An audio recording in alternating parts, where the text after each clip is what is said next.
আসসালামু আলাইকুম। এটিএন বাংলার গ্রামগঞ্জের খবরে সবাইকে স্বাগত জানাচ্ছি আমি শান্তা ইসলাম। শুরুতেই বিআরবি কেবলস সংবাদ শিরোনাম। ভীষণ নয়, সুন্দর বিশ্ব গড়তে চায় বাংলাদেশ। পৃথিবীকে বদলাতে সব জাতিকেই ভূমিকা রাখতে হবে। সাভারে সামাজিক ব্যবসা দিবসের উদ্বোধন অনুষ্ঠানে প্রধান উপদেষ্টা। আগামী রাজনীতি যেন ফ্যাসিবাদের জন্ম না দেয়, সেজন্য সবাইকে সতর্ক থাকার আহ্বান জামায়াত আমিরের। দেশ ও জাতির স্বার্থ রক্ষায় কাজ করার আহ্বান।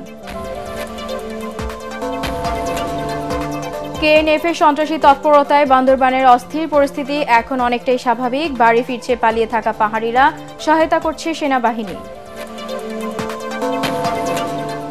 এবং সারা দেশে অনুষ্ঠিত হচ্ছে হিন্দু সম্প্রদায়ের রথযাত্রা উৎসব। ধামরাইয়ের ঐতিহ্যবাহী 400 বছরের পুরনো যশোমাধবের রথযাত্রা উদ্বোধন করলেন স্বরাষ্ট্র উপদেষ্টা।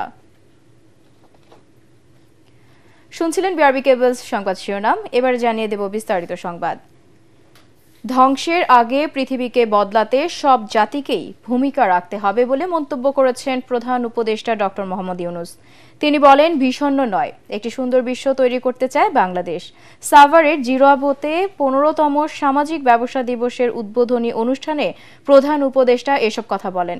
তিনি আরও বলেন, স্বাস্থ্যসেবা নিশ্চিতে সামাজিক ব্যবসা একমাত্র উপায়। গ্রামীণ বিশ্ববিদ্যালয় নতুন সভ্যতা গড়তে সহায়তা করবে বলে তার আশা। আরও জানাচ্ছেন Mushfiqur Rahman.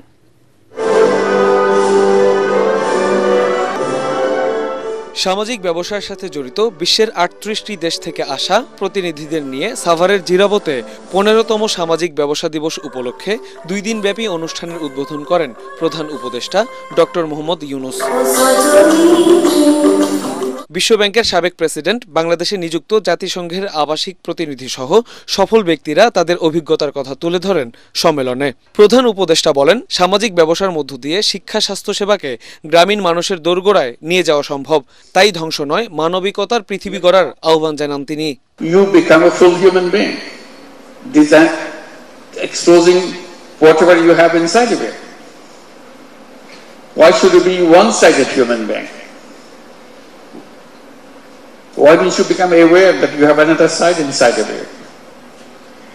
Why do we do that? Why do we keep it one side blocked out? Because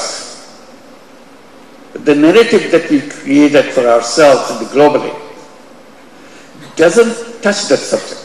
We are made to forget that aspect exists. Doctor Yunus বলেন, দেশে সামাজিক ব্যবসা দিবস পালন করতে চাইলেও বিগত সরকার তা করতে দেননি। এমনকি 3-0 পৃথিবী গড়ার যে ধারণা, তা নিয়ে দেশে একটি বিশ্ববিদ্যালয় করারও অনুমোদন মেলেনি বলেও জানান তিনি। When we will have our conference here, this was built for Social Business Day, but we couldn't hold that Social Business Day. Not because we are not ready, because government will not allow to make it happen. What a strange way. This is nothing to do with anything government should worry about. We are always dreaming about having our own university because education is so core in our thinking. Government will not allow us to set up a university. এ সময় উদ্যোক্তা হয়ে স্বপ্নের পথে হাঁটার পরামর্শ দেন doctor Mohammad Yunus. Take that easy path, learn what you see. Mushfiqur Rahman, ATN Bangla, Dhaka. আগামীর রাজনীতি যেন ফ্যাসিবাদের জন্ম না দেয়, সেজন্য সবাইকে সতর্ক থাকার আহ্বান জানিয়েছেন জামায়াতে ইসলামীর আমির ডাক্তার শফিকুর রহমান। রাজনৈতিক দলগুলোকে দেশ ও জাতির স্বার্থ রক্ষায় কাজ করার আহ্বানও জানান তিনি। মৌলভীবাজার জেলা জামায়াতের সাবেক আমির দেওয়ান সিরাজুল ইসলামের পরিবারের সাথে সৌজন্য সাক্ষাৎ ও তার কবর জিয়ারত শেষে তিনি এসব কথা বলেন। জামায়াত আমির পরে মর্মান্তিক হত্যাকাণ্ডের শিকার কুলাউড়া উপজেলার শেরপুর গ্রামের নাফিজা জান্নাত আঞ্জুমের পরিবারের সাথে সাক্ষাৎ করেন।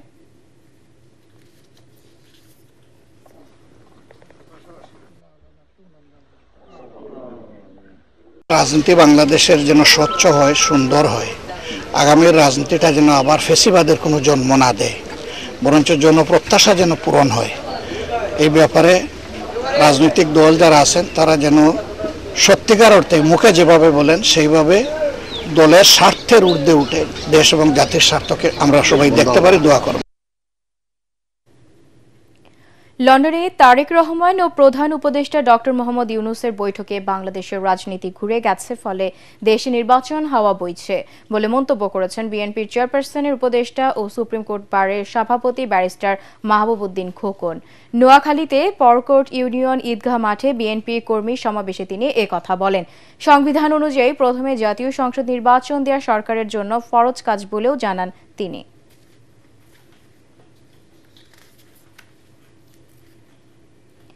মানিকগঞ্জের ঘিওরে এক ব্যবসায়ীকে দাড়ি ধরে মারধর করার অভিযোগে করা মামলার প্রধান আসামি নাসিম ভুইয়াকে গ্রেপ্তার করেছে জেলা গোয়েন্দা পুলিশ। ঢাকার আশুলিয়ার নিশ্চিন্তপুর এলাকা থেকে তাকে গ্রেপ্তার করা হয়। নাসিম ভুইয়ার বাড়ি মানিকগঞ্জের ঘিওর উপজেলায়। গত 23 জুন ঘিওর বাসস্ট্যান্ড এলাকার মানিক কম্পিউটার দোকানে ঢুকে আলী আজম মানিকের দাড়ি ধরে টানা হেঁচড়া ও মারধর করে নাসিম ভুইয়া। ঘটনার সিসিটিভি ফুটেজ সামাজিক যোগাযোগ মাধ্যমে ছড়িয়ে পড়লে দেশব্যাপী প্রতিক্রিয়ার সৃষ্টি হয়।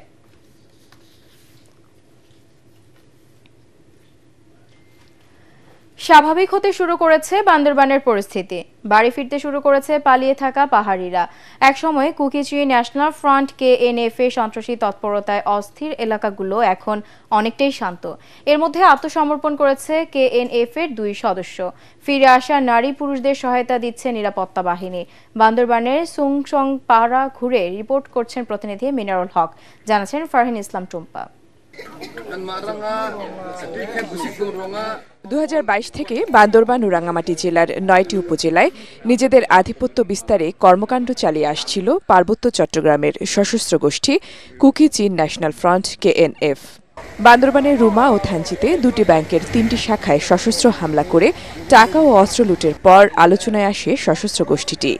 গত 2 বছরে KNF এর সঙ্গে নিরাপত্তা বাহিনীর সংঘর্ষে 5 সেনাসহ অন্তত 25 জন নিহত হয়। গ্রেপ্তার হয় KNF এর 1.5 শতাধিক সদস্য। এসব অস্থিরতায় রুমা ও রোয়াংছড়ির 20টির বেশি পাড়া থেকে পালিয়ে যায় লোকজন। তবে নিরাপত্তা বাহিনীর অভিযান ও স্থানীয়দের উদ্যোগে পরিস্থিতি এখন অনেকটাই শান্ত। আগে লোকজন ছিল না, এখন আজকে এই যে সুনসং পাড়াতে আমি নিজে আছি, সবাই এখন পরিস্থিতি ভালো হয়ে সবাই ফিরে আসছে। নিজ নিজ বাসায় আমরা থাকতে পারছি। তারপরে আমরা নিজের জুম পুরস্কার করতে পারছি। অনেকে স্ট্যান্ডার্ড করছে, মনে করি আগামীতে আরো ভালো হবে।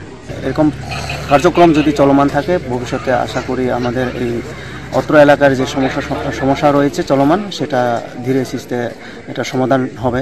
ইতিমধ্যে রুমা ও রোয়াংছড়ি উপজেলার 9টি পাড়ায় ফিরে এসেছে 89টি পরিবার। বিভিন্ন গ্রামে আটকের ভয় যারা পালিয়েছিল জঙ্গলে, তারাও কিন্তু ফিরে এসেছে। যারা এলাকায় ফিরে আসছে ও আত্মসমর্পণ করছে তাদের নানাভাবে সহায়তা দেওয়া হচ্ছে বলে জানিয়েছে নিরাপত্তা বাহিনী। বর্তমানে পরিস্থিতি স্বাভাবিক হতে অনেকেই আস্তে আস্তে ফেরত আসা শুরু করেছেন।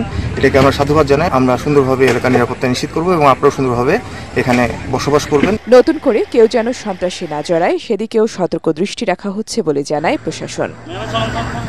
Bureau report, ATN Bangla. নানা আয়োজনে সারা দেশে অনুষ্ঠিত হচ্ছে হিন্দু সম্প্রদায়ের রথযাত্রা উৎসব। ঢাকার ধামরাইয়ের ঐতিহ্যবাহী 400 বছরের পুরনো যশোমাধবের রথযাত্রা উৎসব অনুষ্ঠিত হচ্ছে। ধামরাই পৌর এলাকার কায়েতপাড়ার অস্থায়ী মঞ্চে উদ্বোধনী অনুষ্ঠানে মঙ্গল প্রদীপ জ্বালিয়ে ও শান্তির প্রতীক পায়রা উড়িয়ে এই রথযাত্রা উৎসবের উদ্বোধন করেন স্বরাষ্ট্র উপদেষ্টা অবসরপ্রাপ্ত লেফটেন্যান্ট জেনারেল জাহাঙ্গীর আলম চৌধুরী। যশোমাধব মন্দির ও রথমেলা পরিচালনা কমিটির সভাপতি অবসরপ্রাপ্ত মেজর জেনারেল জীবন কানাই দাসের সভাপতিত্বে অনুষ্ঠানে স্থানীয় প্রশাসন ও রাজনৈতিক দলের নেতৃবৃন্দ উপস্থিত ছিলেন।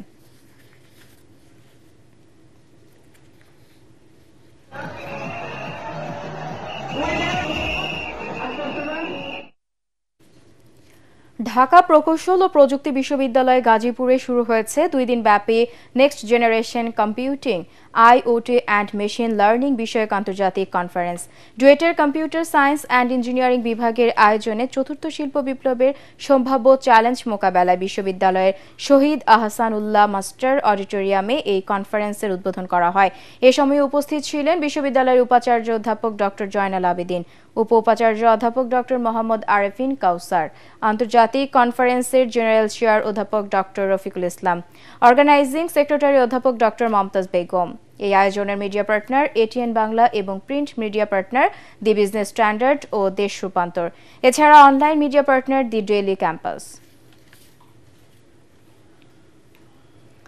মেহেরপুরের গাংনী উপজেলার রায়পুর ইউনিয়ন বিএনপির সাধারণ সম্পাদক জাফর আলীর বসতবাড়ির পরিত্যক্ত ঘর থেকে একটি পিস্তল ও 3টি ককটেল উদ্ধার করা হয়েছে। গাংনী সেনাবাহিনী ক্যাম্পের নেতৃত্বে যৌথ বাহিনীর একটি দল এই অভিযান পরিচালনা করে।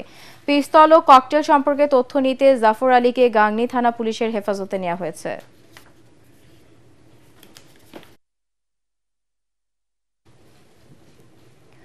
ফরিদপুরের মাদকের ঘাঁটি হিসেবে পরিচিত শহরের লক্ষ্মীপুর এলাকায় লাশ কাটা ঘর বস্তিতে অভিযান চালিয়ে সেনাবাহিনীর নেতৃত্বে যৌথ বাহিনী। মাদক সামগ্রী শিল্পী বেগমের ঘরে অভিযান চালিয়ে বিপুল পরিমাণ গাঁজা, ইয়াবা ও বিদেশি মদ উদ্ধার করা হয়। মাদক বিক্রির সাথে জড়িত নারী পুরুষ সহ 15 জনকে গ্রেপ্তার করা হয়। 3.5 কোটি যুবক ভোট দিতে পারেনি, তাই তারা এবার ভোট দেওয়ার আগ্রহ নিয়ে বসে আছে বলে মন্তব্য করেছেন বিএনপি স্বেচ্ছাসেবক বিষয়ক সম্পাদক মীর শরফত আলী সপু। মুন্সিগঞ্জের শ্রীনগরে সমসপুর সরকারি প্রাথমিক বিদ্যালয়ে বিএনপির ভারপ্রাপ্ত চেয়ারম্যান তারেক রহমানের সহধর্মিণী ডাক্তার জুবাইদা রহমানের জন্মদিন উপলক্ষে বৃক্ষরোপণ কর্মসূচি শেষে তিনি একথা বলেন। পরে বিকেলে শ্রীনগর উপজেলার শ্মশানঘাটা মন্দিরে জগন্নাথ দেবের রথযাত্রার উদ্বোধন করেন তিনি।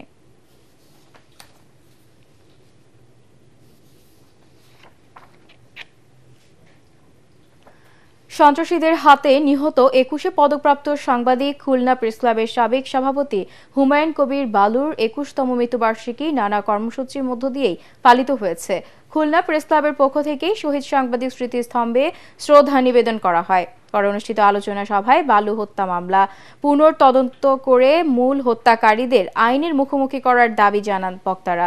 2004 সালের 27 জুন হুমায়ুন কবির বালু নিজ পত্রিকা অফিস দৈনিক জন্মভূমির প্রধান ফটকে সন্ত্রাসীদের বোমা হামলায় নিহত হন।